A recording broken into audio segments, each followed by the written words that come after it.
Now to do the upper part of the chest, again, just like what you did with the towel at the bottom, fold the towel under. A little bit of oil on.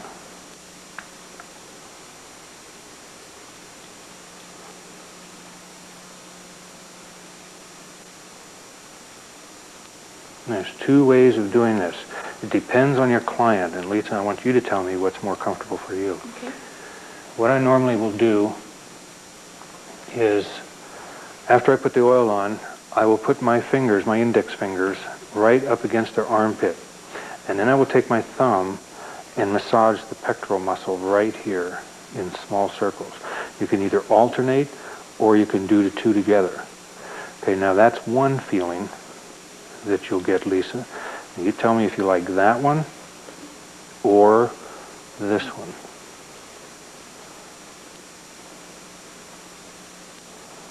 This is more general because I'm doing it with the palm of my hand and all four fingers instead of my thumb. I like that one better. You like this one? Mm-hmm. Okay. Now, you tell me, is that too hard? Mm-mm. Okay. Perfect. Most women and most men really enjoy this feeling. Right above the breast, it's that muscle that very seldom ever gets massaged unless you have an ache or a pain in it, and then you reach across with your hand and you start to rub up in here. Occasionally, you're going to have a woman who's extremely sensitive there. And quite frequently, it's not, as you start to do this, you have to do it very, very gently. And I've only run into a few who have had very sensitive feelings here. Normally, it's not because of physical pain, it's emotional pain, something that has happened from their past.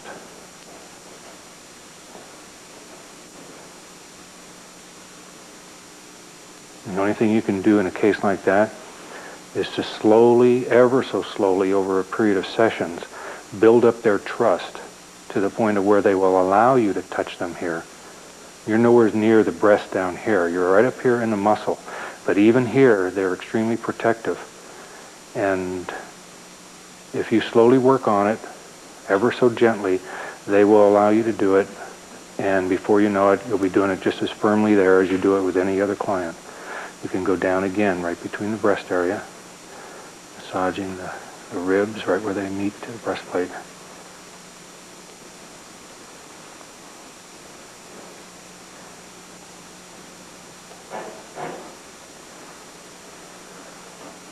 A little bit of work up here along the collarbone.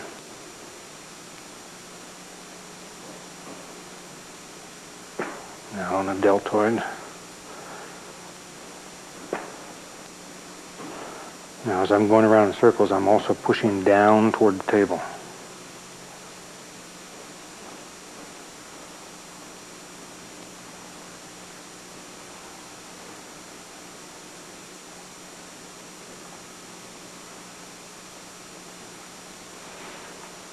And wipe all the oil off. I can't state enough how important it is to get the oil off. Because if you have a client that puts their clothes on over oily skin, they are not usually going to say anything to you. They just will not come back. The towel feels good too. The towel feels good? Mm-hmm.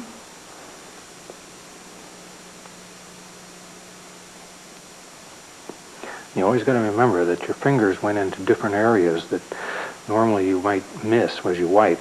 So make sure you go into all the little spots.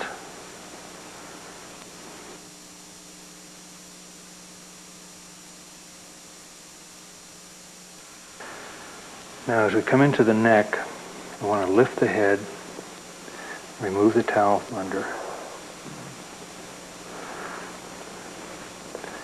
Put just a little bit of oil on your fingers.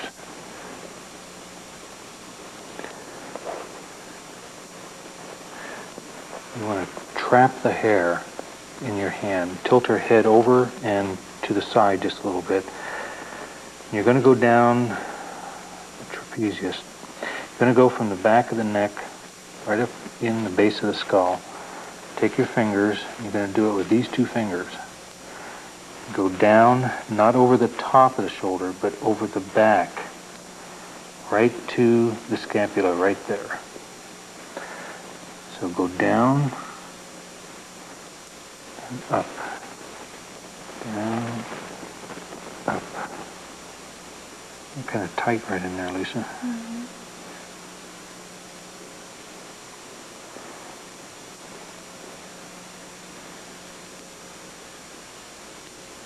Go around little circles.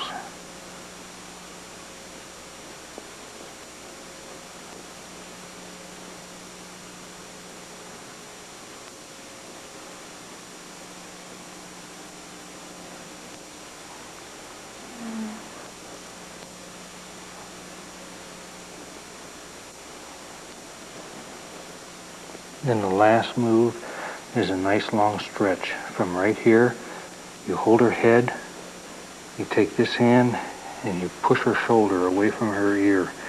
Just pull it straight out.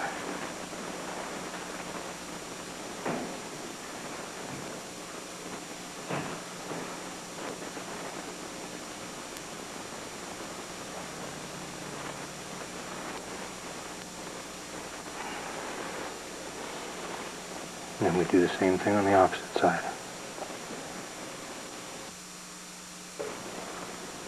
And when we get finished with both sides of the neck, I'm going to take this off. It's going to start to brighten up a little bit, Lisa. I'll leave the cotton pads on for a minute. Now we take the head,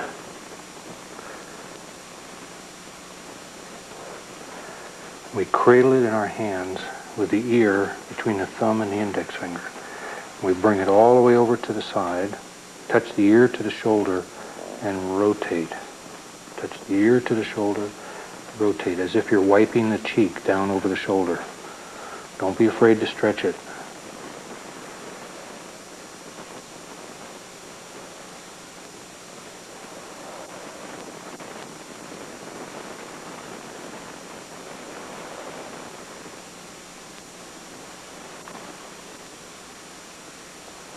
Bring it back to the middle. Now, support the head and the back and bring her chin up. How's that? Mm-hmm. You want a little further, or is that far enough? A little bit further. Okay.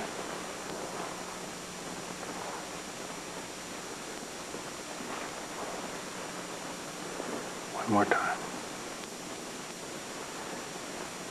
And this time as you go down, hold the head again, take your fingers, go to the opposite side. So I'm going over to the left side of her spine, into the shoulder again, in the trapezius muscle. And I'm going to start alternating my hands in a crisscross fashion, more or less like this. I'm going to go from that side to this side, one hand over the other.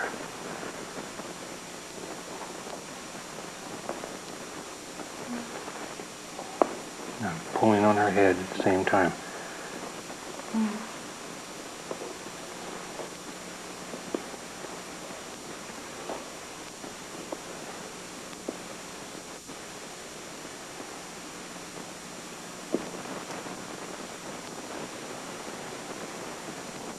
And we go to the face. Normally, if a person doesn't want their face or their hair done, don't try to talk them into it. They don't want it done right now. But I take the oil off my hands, and I have enough oil trapped in my hands that I won't put excess oil on their face. Now, I know that Lisa wears contacts. When they wear contacts, you never want to touch their eyes, because she still has them in. Normally, a person will take them out if they've had more than just a few massages. But if you put your fingers on their eyes and move those contacts around, again, you're destroying the whole massage. Go down below the eyes, across the cheeks. In other words, you kind of split the face in half. From the very center line, you go out. And you work your way down the cheeks, right across the upper lip.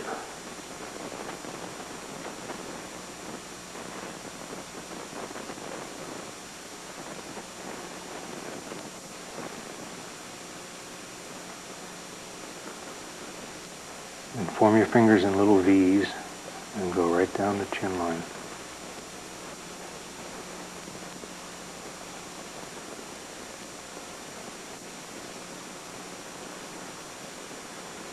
And up into the jaw.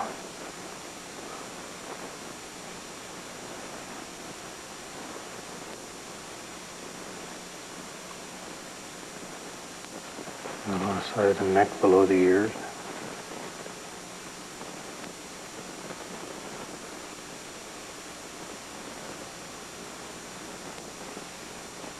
And up into the temples.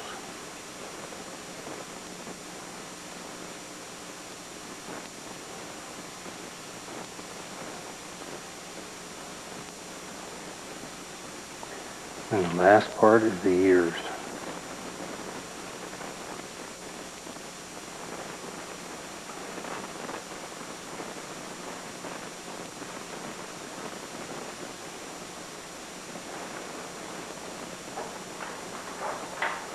Now,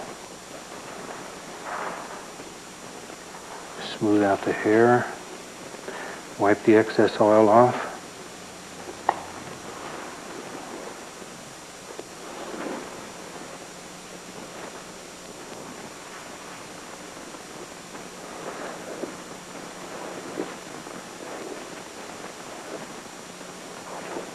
Go around to the side.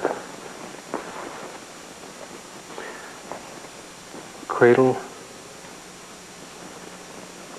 her head in your hand. Tilt her head over until it touches your forearm. Then run your fingers through the scalp.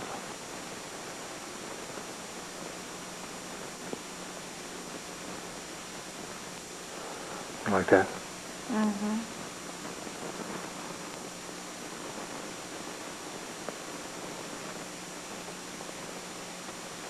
You really don't have to go around to the other side to switch hands. Just lay this hand on this side of her head and tilt it this way. And do the scalp from this side.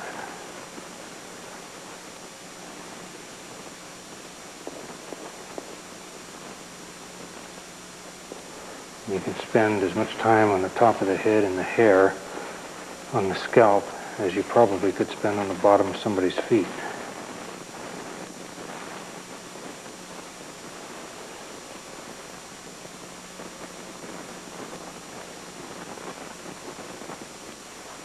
Frequently I have people say, well, what happens if somebody doesn't want their makeup messed up or their hair messed up? Well, normally a person who's coming in for a massage knows they're going to be touched in the hair and on their face, and they won't wear makeup. If they do wear makeup or they've just had their hair done, I don't see any reason why they'd come in for a massage. But I've done a few, and they do not want their hair touched or their face touched. So we just don't do it. Now, when I'm all done with the scalp, I'm basically done with the massage, except I put the towel back under the head, supported. I like to raise a person's self-image because they not only just got a very relaxing, very beautiful massage, but I like to make them feel good inside as well as outside. And the way I do that, if a person has contacts, I don't put my fingers over their eyes, I put them just below their eyes. If they don't have contacts, I will rest my fingers right on the eye itself. But it's as if I'm holding their eyelids closed. I bring my fingers around and I touch their face, and I hold them in this position. And as I hold them in this position, this is what I say. Lisa, with your eyes closed, I'd like you to relax your eyes. Move your eyes into any position that feels good.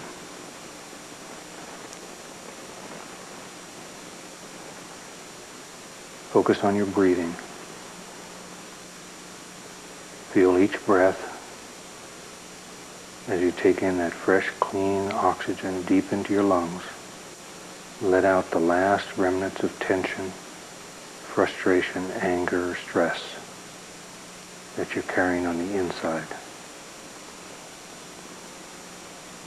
Try to notice what colors you might see on the back side of your eyelids.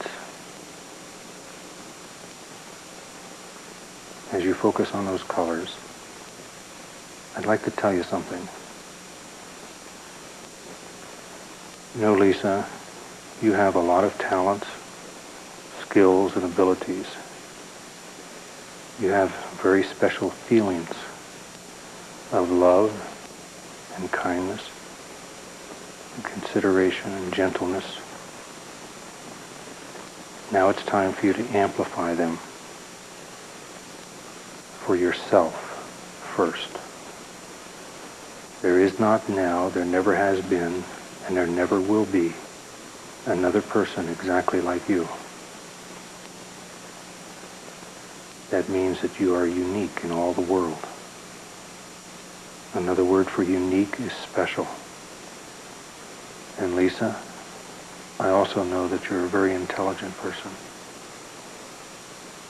And it's incumbent upon you, as the intelligent and very beautiful person you are, to treat yourself with kindness and respect, and to take care of yourself.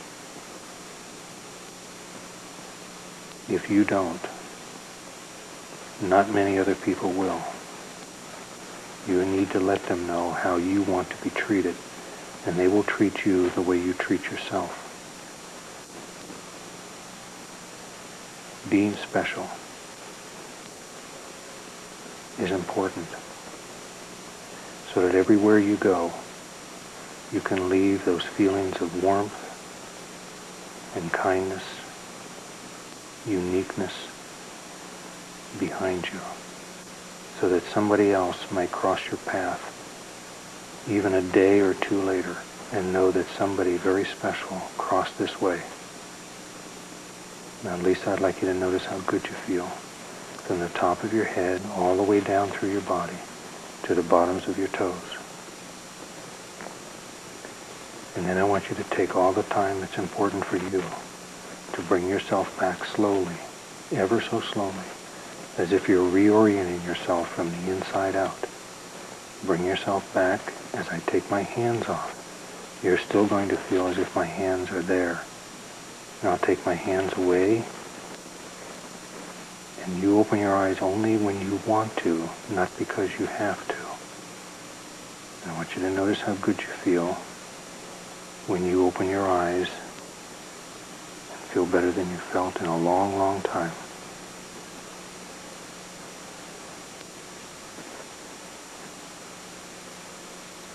Feel good? Mm-hmm. Thank you. Thank you.